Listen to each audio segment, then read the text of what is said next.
base da nossa fé está ancorada na certeza de que o nosso Rei ressuscitou. Vou falar de novo, e eu quero te fazer um convite, inclusive, eu quero estabelecer isso como cultura na nossa igreja.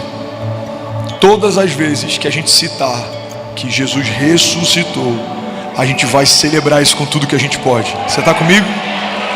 Porque o inferno celebrou quando ele foi rasgado, o inferno celebrou quando ele foi humilhado, o inferno celebrou quando as vestes dele foram partidas, o inferno celebrou quando ele gemia. Mas a igreja celebra, porque aquilo que o inferno celebrou por 3 dias, nós celebramos desde aquele dia até a eternidade. Então vim aqui nessa manhã declarar o que diz em Mateus 28:6. Ele não está aqui porque já ressuscitou. Aleluia! Aleluia! Atos 3:15 diz: vocês mataram o autor da vida, mas Deus o ressuscitou dos mortos, e nós somos testemunhas disso. Alguém pode dizer glória a Deus por isso? Aleluia! O tema da mensagem de hoje é o dia que mudou tudo. O dia que mudou tudo. Não mudou só para aqueles que criam, mudou para aqueles que também não criam. Mudou o calendário, mudou a agenda. Aqueles que não criam que ele era quem dizia ser, passaram a ter plena convicção depois dos sinais. Jesus foi crucificado, era dia, se tornou noite. O sol se recusou a brilhar a partir do momento em que o Filho de Deus encontrou a morte. As rochas se partiram. Algo aconteceu naquele dia, mas algo aconteceu a partir daquele dia. O que Jesus enfrentou na cruz do Calvário não foi algo só que mudou a religião, foi algo que mudou toda a criação. Os escravos, a partir da redenção, se tornaram filhos. Aqueles que estavam perdidos foram achados. Aqueles que estavam doentes, enfermos, encontraram no sangue de Jesus uma fonte de cura. Aqueles que eram desgarrados, que caminhavam sem propósito, vazios, foram encontrados no meio desse caminho, foram preenchidos por Deus. E é por isso que nós estamos de pé. Estamos de pé porque Ele vive.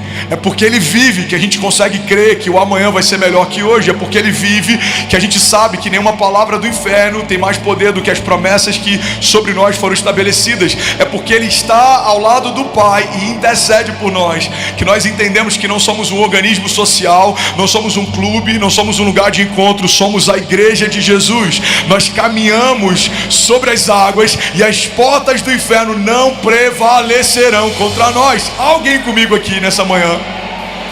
Se puder zerar o retorno do palco, deixar só no início, por favor. Sabe, a gente vê na antiga aliança coisas extraordinárias acontecendo. A gente vê na antiga aliança, por exemplo, o mar se abrindo para o povo passar. Mas na nova aliança, depois da ressurreição de Jesus, algo ainda mais sobrenatural acontece. Jesus nos convida a andar sobre o mar. Sabe, eu acredito que isso é um simbolismo também da mudança da dinâmica a partir da mudança de aliança. Alguns inimigos que saíam da nossa frente no tempo passado, agora a gente caminha sobre eles no tempo presente. Eu vou falar isso de novo e alguém vai pegar isso daqui em nome de Jesus. Quando Jesus ressuscita, Ele não só volta da morte, como Ele traz consigo as chaves do Hades e da morte. E Ele estabelece debaixo dos seus pés todo poder, principado e potestade. São estabelecidos como assoalhos dos pés do nosso Deus. Então aquilo que no passado saía da frente para a igreja passar, no tempo presente é usado como caminho para que a igreja caminhe. Então os inimigos que quase te pararam, quase te mataram, quase acabaram com a tua vida, a partir do momento que Jesus entrou nela, são só testemunho daquilo que Deus vai fazer. É aquele que é capaz de gerar tudo em todos. É aquele que trabalha sem limitações, porque a fé não limita a Deus e Deus não limita a fé. É sobre Ele que eu quero falar nessa manhã. Alguém comigo aqui diga amém. A gente olha para a história de Jesus e a ressurreição, e ela é marcada por 3 momentos: a sexta-feira da paixão, quando Ele é entregue, quando Ele é ferido, quando Ele entrega o seu espírito, quando Ele é morto. E a sexta-feira é seguida pelo sábado. No sábado há silêncio, no sábado há desânimo, no sábado há dúvida. O sábado, por mais que pareça um intervalo entre a sexta e domingo, não é um hiato, não é uma lacuna, não é um buraco. O sábado, irmão, simboliza aquilo que talvez muita gente que está aqui nesse auditório hoje está vivendo. É o período entre aquilo que morreu na tua história e aquilo que vai ressuscitar nela. Sabe, esses períodos de silêncio, quando a gente tem uma fé positivista, quando a gente é triunfalista, a gente entra em crise, porque o silêncio de Deus para muita gente é associado a uma ausência de Deus. O silêncio de Deus para muitas pessoas é associado como a ausência de uma intervenção de Deus. Mas a gente vê muitos períodos que são marcados pelo novo sendo precedidos pelo silêncio.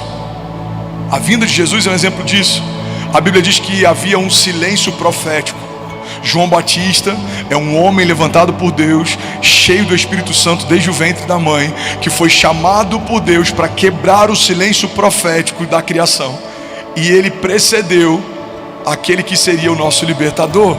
Você percebe que antes de Jesus, silêncio. Antes da ressurreição, silêncio. Talvez antes do teu próximo milagre você esteja vivendo um silêncio. Mas Deus não está apático, apesar de ter momentos em que Ele não fale. Deus não está distante, apesar de ter alguns momentos em que Ele não fale.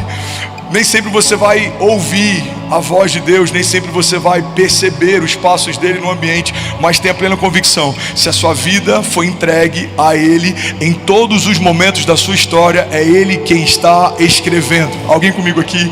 Não importa se o período seja de silêncio, não vai haver dúvida no nosso coração. Eu sei que todo silêncio antecede um romper sobrenatural. Agora, nos períodos de silêncio, a nossa fé ela é testada. Nos períodos de silêncio, a nossa motivação é testada. A Bíblia diz que quando Jesus volta para os seus, ele lembra de uma promessa que havia sido feita pelo seu pai e foi relembrada por Jesus. Ele diz: olha, vocês lembram que o profeta declarou que o Espírito seria derramado sobre toda a carne, que os vossos velhos teriam sonhos, os vossos jovens terão visões, que os vossos filhos e as vossas filhas profetizarão? Vocês lembram? Sim, Jesus, a gente lembra. Então, permaneçam até que se cumpra essa promessa. Jesus aparece para os discípulos e ele fala poucos dias antes de Atos 2 acontecer. Ele lembra daquilo que aconteceria, que o seu pai já havia prometido. Mas a Bíblia diz que entre o dia em que Jesus lembra isso para eles e o dia em que Atos 2 acontece, centenas de pessoas desistiram. Irmão, guarda isso aqui em nome de Jesus. Esses períodos de silêncio é o período que muita gente volta para o lugar de origem. É como aqueles homens no caminho de Emaús. Voltaram a fazer o que faziam, como Pedro voltando a pescar, voltavam a praticar o que praticavam. Mas eu vim aqui te lembrar que assim como esse período entre a morte de Jesus e a ressurreição, esse período que você pode estar vivendo de silêncio de Deus, é o período que antecede um romper sobrenatural. Aquilo que parecia morto vai ressuscitar. Sonhos esquecidos serão lembrados. Promessas antigas se cumprirão. Aquilo que Deus liberou sobre você desde o ventre da tua mãe, aquilo que antecede a tua existência, mesmo que haja resistência ao teu redor, se você crer e não duvidar, se você caminhar debaixo de uma palavra e não recuar, aquilo que Deus disse que vai acontecer, já aconteceu. Nenhuma resistência é forte demais, nenhum gigante é alto demais, quando aquele que opera em nós é o Deus dos exércitos, aquele que tomou para si as chaves do Hades e da morte. Alguém comigo aqui diga: eu creio que assim como a morte não foi o fim da história, diga: a morte na minha vida não é a palavra final também. Sobre a minha casa, sobre os meus filhos, sobre os meus negócios, sobre o meu chamado, diga: a última palavra sempre é de Deus. Sabe uma coisa que eu amo no Evangelho, e a história da redenção é o símbolo maior disso, é que mesmo quando parece que era o fim, Deus é poderoso para fazer algo novo de novo. Eu amo a forma como Deus manda chamar a gente, mesmo quando os nossos inimigos se dão por vencidos, vencedores. A gente olha para a história de José, o inferno olha para José e fala: o plano foi abortado, foi vendido a escravo, mas no tempo certo Deus manda chamar José. A gente olha para a história de Davi, o plano foi abortado, ele é um fugitivo, está se escondendo em cavernas no deserto, mas no tempo certo Deus manda chamar Davi. Foi assim com a história de Daniel. O plano foi abortado, os leões se alimentarão da fé desse homem de Deus, mas no tempo certo Deus manda chamar Daniel. Foi assim com a história de Jesus. Os religiosos mandaram prendê-lo, julgaram, crucificaram. O inferno pode até ter pensado, o projeto foi abortado. O Filho de Deus se tornou uma vergonha. Mas ao terceiro dia, Deus mandou chamar Jesus. E quando ele ressuscita, não vou falar de novo, alguém vai pegar isso daqui. Quando Jesus ressuscita, a Bíblia diz que ele faz de todo o inferno um espetáculo público, triunfando sobre eles na cruz. Então levante suas mãos, declare com autoridade, diga: assim como a morte não foi o final da história do meu Redentor, diga: a morte e as palavras de morte não são o final da minha história. Diga: tudo que estava morto, a partir de hoje, diga, vai ressuscitar em nome de Jesus. Se você crê nisso, irmão, você pode dar um brado de liberdade no seu lugar. Será que alguém vivo em Jesus pode fazer barulho? Aleluia, aleluia. Vocês estão felizes com Jesus ainda? Marcos 15, ainda bem que eu vi em Jesus. Marcos 15 fala sobre aquele dia. Sabe, por muito tempo a religião tratou o momento da ceia, por exemplo, como um funeral. Guarda isso aqui, irmão.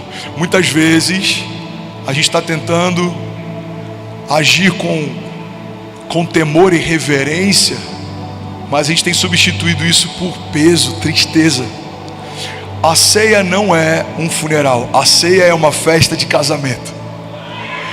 A ceia lembra do dia em que o nosso rei morreu, mas ela é um memorial de gratidão, porque sabemos que ao terceiro dia ele ressuscitou.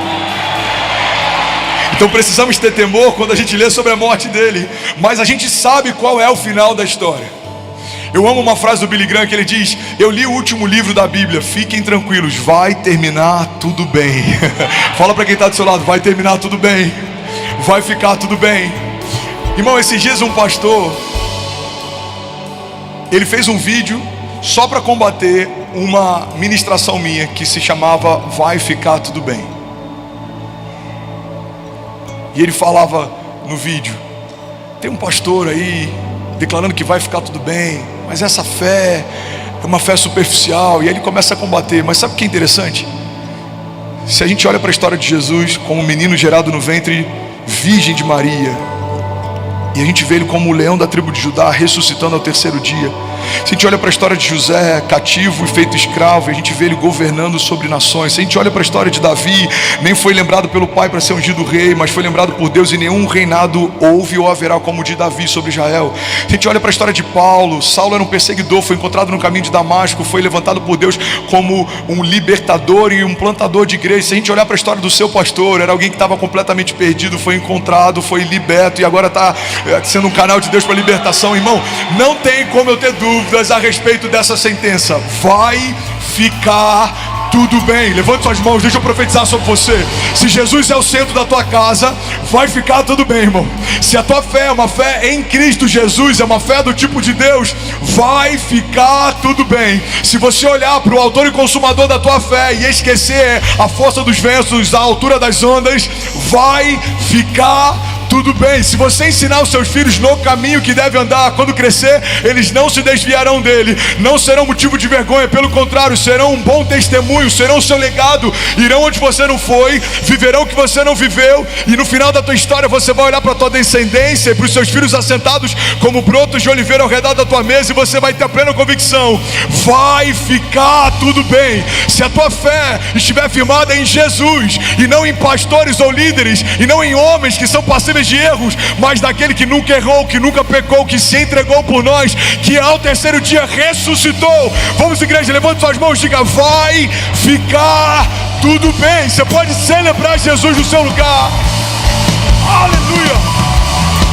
Tudo bom? Você acabou de assistir uma mensagem aqui do nosso canal. Eu tenho certeza que ela te edificou e que ela vai gerar algo novo em você. E a gente separou mais 2 vídeos. Eu quero deixar essas indicações aqui para você continuar queimando com Jesus. E eu quero muito te fazer um pedido também. Se essa mensagem te edificou, comenta aqui embaixo, segue o canal, me ajuda a compartilhar para que mais pessoas sejam tocadas também. Deus te abençoe.